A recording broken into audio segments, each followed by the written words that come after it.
We'll talk about that. It's quite poor.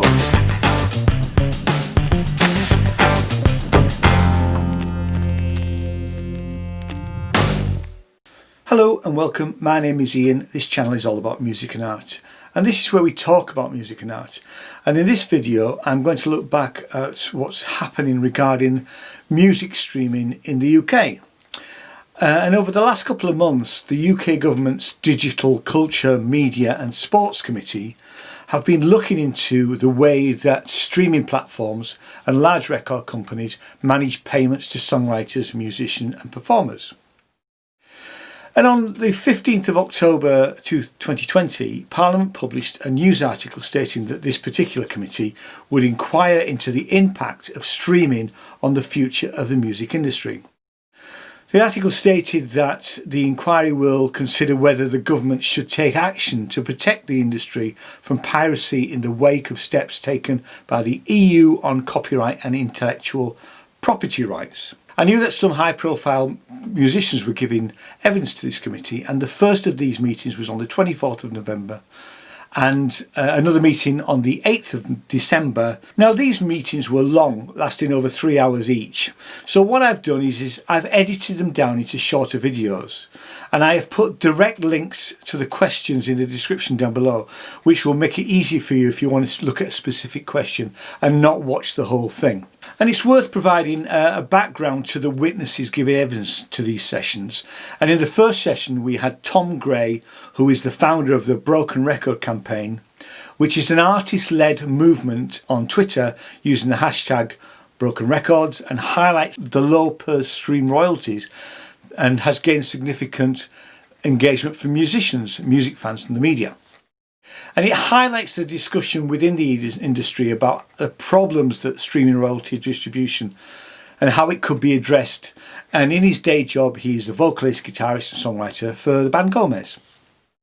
We also had Colin Young, who is a streaming auditor and accountant from his own company, CC Young & Co., where he specialises by acting for clients in the music and the entertainment sector. And lastly, in this first session, we had Tom Frederikse, who is a partner in Clinton Solicitors and is dual qualified as a UK solicitor and a New York attorney. And Tom is recognised as a leading practitioner in digital media and technology related matters, who works on a wide range of commercial and media matters. He regularly deals with IP issues including copyright, trademark, brand protection, rights, licensing, data protection and information security. All of the sessions were chaired by Julian Knight, and the complete list of committee members and the relevant links are in the description down below. Now this recording is made in agreement with the UK Parliament Terms and Conditions, which state that I cannot alter the video or the audio of the recording in any way.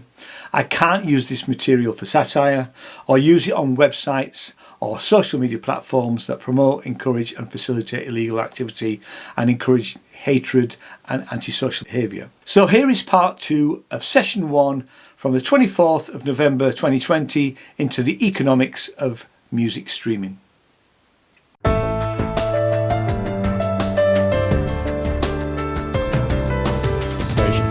Steve Brine. Yeah, thanks very much, Chair, and thank you very much, gentlemen, for being with us this morning. Really interesting. I'm trying to understand it. I'm following along. It is complex. Tom Gray, thanks for your exchanges with Kevin, which are really interesting. Reminding myself of your work, seeing that you were coming on today, and thank you for making us all feel very old in that I saw that Liquid Skin was 21 years old this year, so that's just marvellous. Could I ask you about the big three record companies? The difference between the big three record companies and how they've adapted to streaming and the independent record labels, of which we used to hear a lot about, maybe not so much these days, but I'd be interested to get your views on them. You know, there are still great indies out there. One of the biggest indies in the world, Beggars Group, are based in the UK. And, you know, broadly speaking, the indies are doing what I would describe as more ethical deals than the major labels. But So what are they doing differently then, Tom? Some of the indies aren't doing things like life of copyright, which means that for the length of time, basically when you sign a contract, they keep the copyright for the whole time that it could possibly be monetized. Whereas sometimes you get rights reversion, so you might get rights back after, say, 20 or 25 years or something like that. That better labels do that. Some labels do 50-50 deals already with their artists. So that would be the same as equitable remuneration. But the major labels have kept in place almost all of their historic deals. So the deals for 9% that they did for the artist in 1988, a lot of those are still around. And in fact, those major label deals still have clauses in them for physical breakages. So they used to assume that when you transported the records, 10% would get broken on the road. So they would just keep 10% of the price for themselves and then work out your royalty from 90%. They're still doing that on streams. Let's be clear. These are not organizations who have chosen to go back to all their contracts and read and go, these are ludicrous and out of date. They haven't done that. They say, oh, it's an open door policy if you want to bring a lawyer in here and renegotiate, but you're always in the same position. You're one artist up against a global multinational. There has never been a symmetrical negotiation between, you think that some kid in South London making grime records now has a chance when they're negotiating a deal with Warner's or Sony or Universal. They're not going to get the best terms in the world. But the thing is, the major labels are very good at what they do. They have completely captured streaming.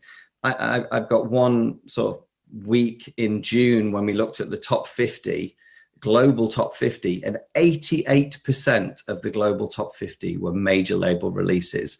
That's how sewn up they have it. Okay, so we just have to sort of kind of reassess this. Universal made $1.14 billion in the last quarter, right? So they are making extraordinary supernormal profits.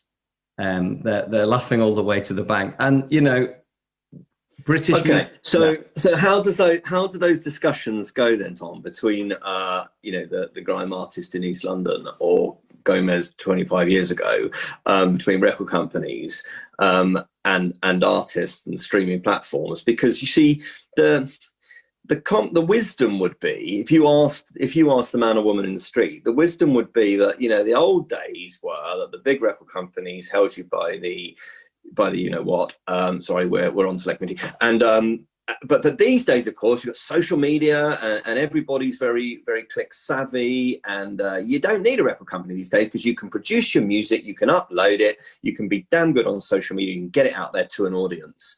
That would, I think, what a lot of people on the street would think is what's happened as a result of the digital revolution. But what you're saying to me is that's a myth. It's not entirely a myth. Look, it would be disingenuous of me to pretend there aren't some artists who are doing well in streaming. But the problem is that they conform to one type of artist, really, broadly speaking. They tend to be a solo artist. They tend to be fully independent. And obviously, you're right, to be really well motivated in social media and incredibly good at that whole skill set. And they tend to be working in a genre that is highly playlisted. So that subsect of artists, some of them, and it's a bit of a lottery win, are doing well in streaming, and that's brilliant, and I commend them. But yes, broadly speaking, if you're in a band, okay, let's take a figure. Spotify themselves produced this figure, which was that 43,000 artists in the world get paid 90% of the total income from streams. Now, that works out at about £70,000 average per each of those 43,000 artists. But what they're saying is that their work produces £70,000. They're not saying the artist gets £70,000. Now, if say 70 or 80% of them are on major labels or big indies, then 80% of that money is going to the label, right? Straight away. 20% might be going to the artist if they're not indebted, right? So let's take that 20% of £70,000, so 14,000 quid. If you're in a band and there's 4 of you and you've got a manager and you're paying tax, imagine how far £14,000 goes. Yeah, not very far at all. So how the artist's representation then in the discussion between record companies and streaming platforms is what? You wait outside and we'll let you know what we decide. It's maybe I should leave this to Tom, actually. Tom, do you want to pick this one up? But just before you do, just in terms of your so if I stream the 21-year-old album that I referenced, if I stream that today, yeah. How does that work for you? I get paid nothing. All right. Fine. Yeah. Do you want to pass it over to Tom as well? Thanks for that. Pleasure. Yeah, I would just mention that many of these contracts between artists and labels are done on standard terms that have been refined largely by the bigger player in that relationship for decades. And I don't think anybody is suggesting the government should now step in and change those contracts. That's not the suggestion here. The suggestion is that artists can somehow have some counter to that recoupment problem and that trickle-down problem through collective licensing of some element, not the whole thing. Artists are suggesting that publishing gives us an example where we all know the PRS is very good at paying checks directly to creators' doors. Those checks come right through their letterbox. There's no intermediary involved there. And I suspect that pretty much everybody on this panel will know somebody who's received a PRS check at some point, because we all seem to be connected to the music industry in some way, and that's vital income. Even if it's tiny, the suggestion is that equitable remuneration allows these creators to see something as opposed to nothing. And it's true that they have negotiated deals themselves, and one might say the free market says they have had their advance and they don't get any more. But some of these artists are going 20 and 30 years without seeing anything more from a very old deal. Equitable remuneration is designed to some piece of that. Okay, all right. This is just finally then. This is probably a question for the other Tom. Just from the consumer's point of view, I mean, you know, we all remember Napster. Remember how clunky that was compared to how easy it is now. But you know, the streaming platforms, they offer premium services, there's concessions for students and all sorts of packages. As a consumer, do they offer good value for money for the consumer? Is the streaming market therefore very competitive because of that? Well, you're right to say that the streaming market is that streaming is great for consumers. It's incredible. They haven't raised the price of it in over a decade. So just in real terms, music has devalued 26% in the streaming system, and that's before we get on to average rate per user things going down and all these other problems that we have within the system. But you know, I did some polling with YouGov before, you know, a few weeks ago, and spoke to a weighted sample of British consumers, and it's uniformly consumers believe that are upset about where their money's going when they learn that this money isn't going to the artists and the songwriters that they listen to. They aren't happy about it. It's as simple as that. They don't expect all of the money to be going in one direction. They think that labels are being overpaid. They think streaming services are being overpaid. They think it's not that the consumer would be happy to pay more. You're saying that the consumer would want to see a fairer distribution of what they are paying. Yeah, but it's not just that, Steve. When asked if they would be, if there was a fairer distribution, would they be happier to pay a smaller amount? Then you see a small majority of people would be happy to pay more if they knew the money was going to the right place. Because the thing about streaming services is, and whether your research found this out, but when you go to a streaming service and you just pull up a song and there it arrives, you almost have this sort of feeling that you're doing something quite naughty, and you think, God, this is almost too good to be true, that I'm just getting this so easily, so cheap. And I was always taught, if something seems too good to be true, it usually is. Somebody's paying somewhere, and does the research bear that out? Is there a level of guilt from the consumer on this? Some people do feel that, some people don't. It's really mixed. But as I say, what's very clear is over 70% of consumers think artists are underpaid. They see it as soon as anyone sees this data, as soon as anyone learns the terms of the procurement deal, everyone comes to the same conclusion. It's not right. Steve. But your trouble isn't it? And we find this with work we do with football clubs. It's very hard to make the case that football clubs are poor, because what the public really see of football clubs, because they dominate the narrative and dominate the media, is your big clubs who can afford to pay somebody £500,000 a week.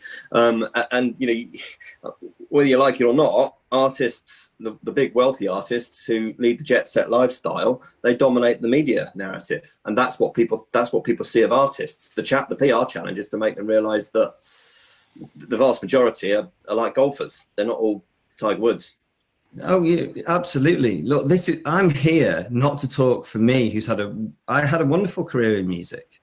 And I'm sure that Guy and Ed and Dina will be saying more or less the same thing, is that I'm here to represent the people who are coming after me, who haven't had the opportunities that I had. A lot of young musicians who I've spoken to would love to be telling you the things I'm telling you, but they're afraid. They think that if they're slightly critical of any of this system, that they won't get playlisted, that they're going to lose what little income they do get. Well, I hope we can pull back the covers. That's one of our motivations. Chair, back to you. Thank you. Ian Hines. Thanks, Julian, and good morning, everyone. Can I come to Tom Frederikse?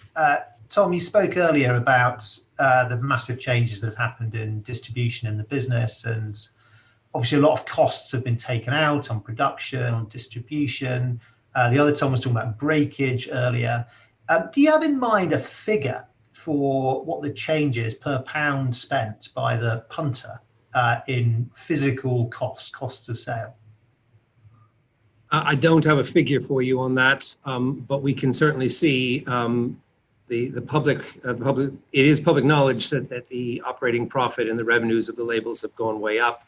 That must bear some proportional resemblance to the reduction in supply costs, and also there is some, the obvious that you've already heard so far. That's there was a transportation cost and a breakage cost, which must have been in the region of 10, 20, 25%.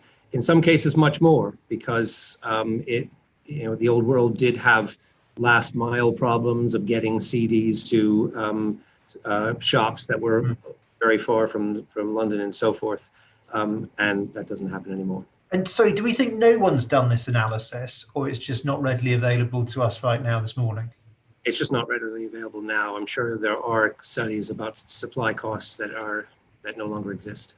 Okay, sure. And on the other hand, of course, because of the lower fixed cost and cost of entry, presumably streaming has also been fundamental to the growth in world consumption of music, because it is that much easier to break new markets.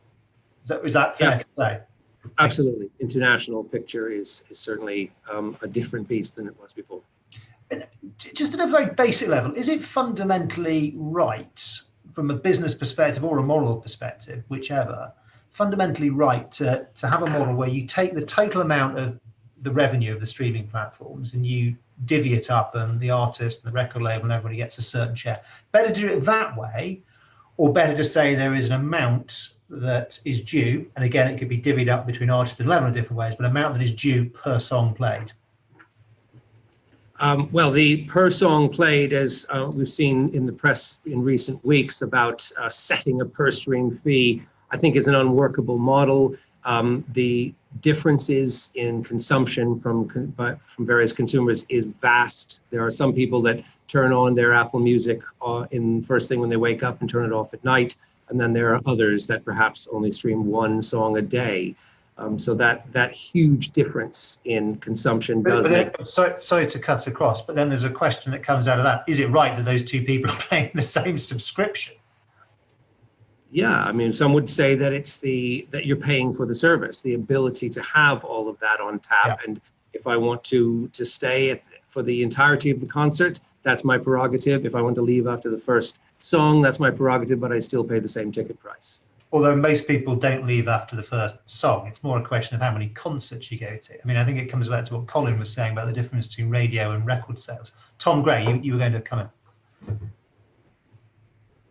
You're on mute, Tom. Sorry, yes. There are companies who are trying a micropayment system. So rather than a subscription, I think there's a company in Stoke called Sonstream, who are a startup who instead of a subscription, you just pay a micropayment every time you listen to a song. So you could end up paying a lot more than £10 a month, or you could pay £1.50 a month, depending on what you actually listen to. So that's a way of preserving that. What I'm saying is there are people who have models that would allow for what you're suggesting, rather than I think it's impossible within a closed subscription, because how do you do that? It would be impossible to realize.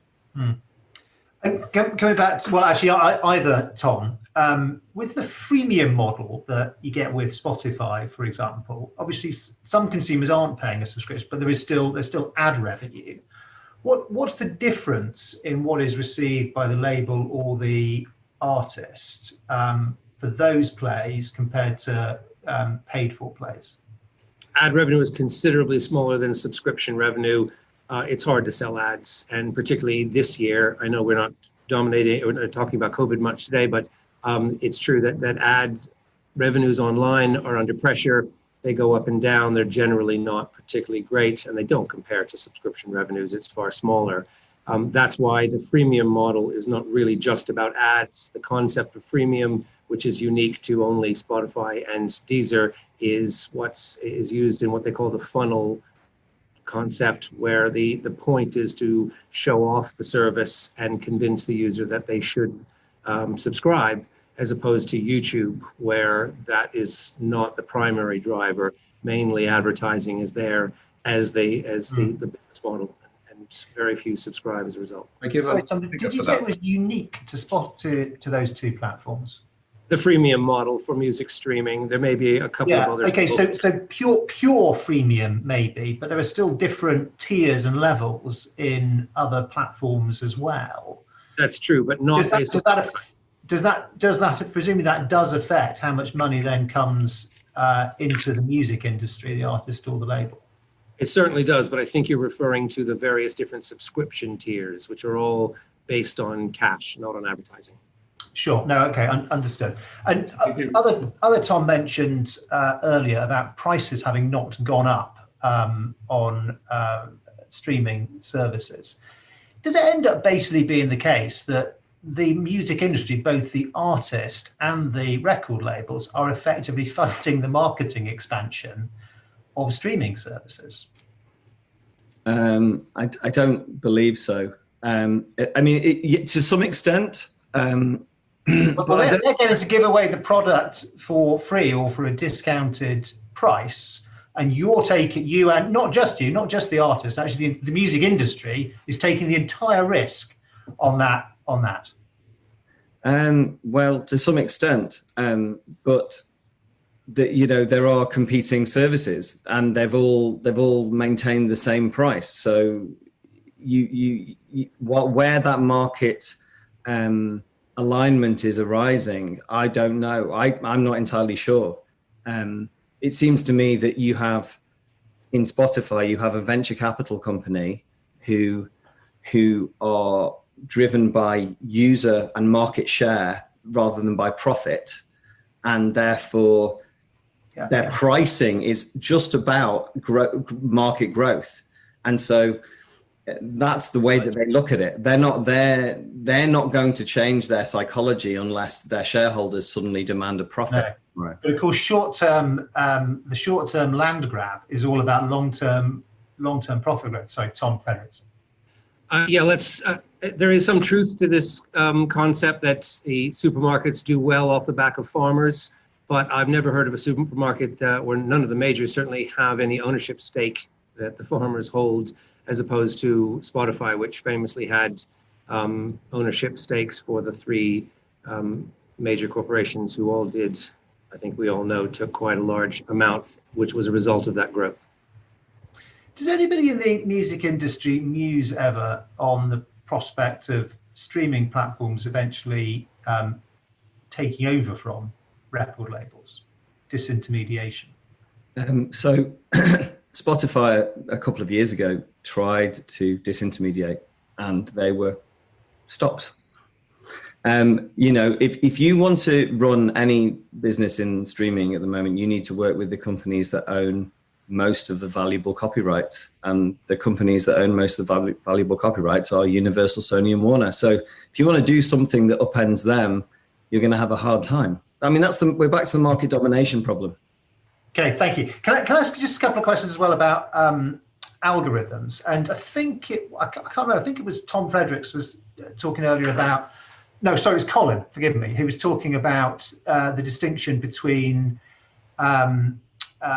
radio play and record sales, effectively, and how that translates into the streaming world. Do we know what amount of? I'm sure you do. What amount of music is being listened to on the platforms is actively chosen by subscribers versus what is on curated playlists or is automatically chosen by algorithm? Colin. It's I don't have analytical data from the record labels. It's not something that they would share with me because I act for the artist and I'm the auditor. When I gave my lecture in Valencia and I asked the students there how they consumed music, and I said, if there were 10 Spotify streams, how many of those would you choose? When would you become distracted? When it would revert to an algorithm, which I would then call passive, and then when would you re-choose it? And from that room of 220, 230 students, it was four of them chose actively, and then the other 6 were passive, and they were of the view that that was the direction that they were going in. They were more likely to be passive, reverting to the algorithms, the playlists, than they were to sit there and actively choose or speak to their Alexa, play me. That was their understanding of it. Thanks. You mentioned just about the money. Sorry. I did an audit on recently a record label. So in this instance, I was acting for an independent record label. For ad-supported, the money that was received by the record label was £884 per million streams. And for a premium subscription, it was 4,191. So a multiple of 5. And with Spotify, when I was doing that audit, there were, for this particular record label, there were 31 different subscription rates that I was looking at. Wow. So there are lots of permutations, combinations. Thank you, Colin, for that extra information. Tom, are you going to come in and get on the question? I just wanted to point something out, which is that we receive PPL from radio at the moment, but 18 to 35-year-olds are not using linear broadcasting anymore, and so our PPL has been going down steadily. So equitable remuneration, the existing right that you've already chosen to give us, is going down by about 5% every single year. So I just want you to be clear that not only is there's another reason for introducing this right into streaming, which is that young people are going to be using this service as their broadcast. That's just the way that it is. It's replacing it. It is substitutional for broadcast, even if it isn't broadcast. Thank you, Tom. I just want to stick on this question, if I may, about algorithms and curation. Do we have any insight, or do we know who would have insight into? So Colin gave us some I've heard insight, but not mass quantified data. I've heard regularly people say that around 30% of all listens on Spotify are pure algorithmic. Right.